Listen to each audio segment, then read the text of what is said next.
During the Edo period, a mysterious illness repeatedly claimed the lives of shoguns. Its true identity was beriberi, a terrifying, fatal disease caused by white rice. The 14th shogun, Tokugawa Ieyasu, died at just 21 years old. His cause of death, beriberi, seemed like an ancient curse upon the Tokugawa family. But, in truth, an even more astonishing secret was hidden within. Why did white rice, a symbol of wealth, become a white poison that claimed shoguns' lives? What was the mechanism behind it? In this documentary, we explore three mysteries: why beriberi was called the Edo sickness, why it was impossible to save the shoguns, and how modern medicine finally unraveled the disease. Now, let's delve into the truth of the white poison that plagued the shoguns. In the main feature, we will also detail beriberi's surprising treatments and preventive measures. The disease that tormented the shoguns was called kaka, or beriberi. It was an endemic illness that had existed in Japan since ancient times. Symptoms began with swelling in the legs, progressing to palpitations and shortness of breath. Eventually, it weakened the heart, becoming a terrifying disease that claimed lives. While Tokugawa Ieyasu and Hidetada remained healthy, symptoms of beriberi began to appear among shoguns from the third generation Iemitsu onwards.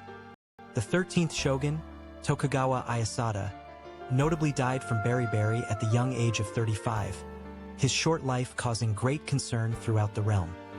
Why did only successive generations of the shogunate continue to suffer from this incurable disease? There was an unexpected reason. The cause, astonishingly, was white rice. While farmers consumed brown rice, the upper classes habitually ate polished white rice. Edo's growing population and advancements in rice polishing technology sparked a white rice boom. White rice had become a symbol of wealth and power. White rice was expensive, and consuming it was even believed to be a sign of health and prosperity. No one could have ever imagined that such luxury would become a killer. It was a diet heavily reliant on white rice that was gradually eroding the health of successive shoguns. So why was white rice a poison? Beriberi was also known as Edo Wazurai, or Edo sickness. This was because it was a peculiar ailment that appeared after a long stay in Edo, only to disappear upon returning to one's hometown. Daimyo who came to Edo for their Sansankotai duties also suffered similar symptoms. It began to be suspected that Edo's food culture itself was the cause. Edo doctors sought treatments and many folk remedies emerged. However, none led to a fundamental solution. Superstitious treatments proliferated, from ginseng broth and pickled plums to even eating frog meat, and patients continued to suffer. One physician hypothesized that the polished white rice consumed by Edo residents might be the cause, but this idea was dismissed as superstition, incomprehensible by the common knowledge of the time. White rice was an expensive and valuable foodstuff. No one believed it could possibly be the cause of illness. The symptoms resembled malnutrition, but the concept of nutritional science itself did not yet exist in Japan at that time. The theory that beriberi might be a contagious disease also gained traction, pushing correct diagnosis and treatment further out of reach. Many upper-class individuals lost their lives as the price of their luxury. Their tragedy would be passed down through generations. Without understanding the disease's true nature, the number of victims continued to grow. So, when and how was its identity finally exposed? With the advent of the Meiji era and the introduction of Western medicine, beriberi began to threaten society in a new way. It raged through the Japanese military, especially the Imperial Navy, causing numerous deaths, making the investigation into its cause an urgent priority. Navy Dr. Kanehiro Takaki was convinced that diet was the cause and began reforms in military provisions. He demonstrated statistically that beriberi drastically decreased in fleets where Western-style meals, bread, meat, and vegetables were introduced.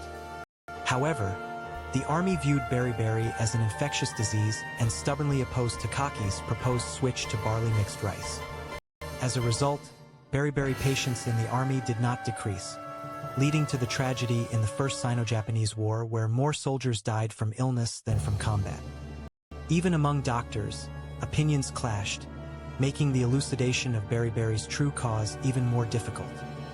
Around this time, the foundations of nutritional science were being laid in Europe and America, but this information had not yet fully reached Japan.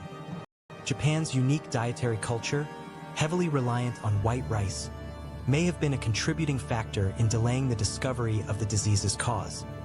As scientific evidence was increasingly sought, the true nature of beriberi would soon be exposed. So, how was the decisive discovery made? In the 1890s, Dutch physician Christian Eijkman conducted groundbreaking experiments with chickens on the island of Java. Chickens fed white rice developed beriberi, while those given brown rice recovered. He discovered that the secret lay in rice bran. However, he could not identify the specific substance. He theorized the existence of an anti-beriberi factor. Later, Japan's Umataro Suzuki extracted a beriberi effective component from rice bran and named it arisen. However, this discovery did not immediately receive global recognition. The Times had not yet caught up with him.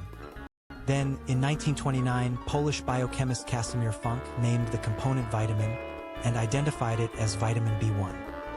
Thus, beriberi was scientifically proven to be a nutritional deficiency disease. A mystery that had persisted for centuries was finally unraveled. The white poison that plagued shoguns for so long was merely a vitamin deficiency. What an ironic truth. Who would have thought that white rice, a symbol of luxury and a cultural staple, would turn out to be a cause of death? Beriberi was called Edo sickness because of Edo's diet, which was heavily skewed towards white rice. People who came from rural areas developed the disease due to a vitamin B1 deficiency caused by their white rice-centric diet in Edo. The shoguns' lives could not be saved because the medicine of the time misunderstood beriberi as an infectious disease, failing to recognize its true cause, nutritional deficiency. Modern medicine discovered that vitamin B1, found in rice bran, could prevent and treat beriberi, ultimately conquering this disease. White rice, a symbol of power and wealth, became the white poison that claimed the lives of shoguns.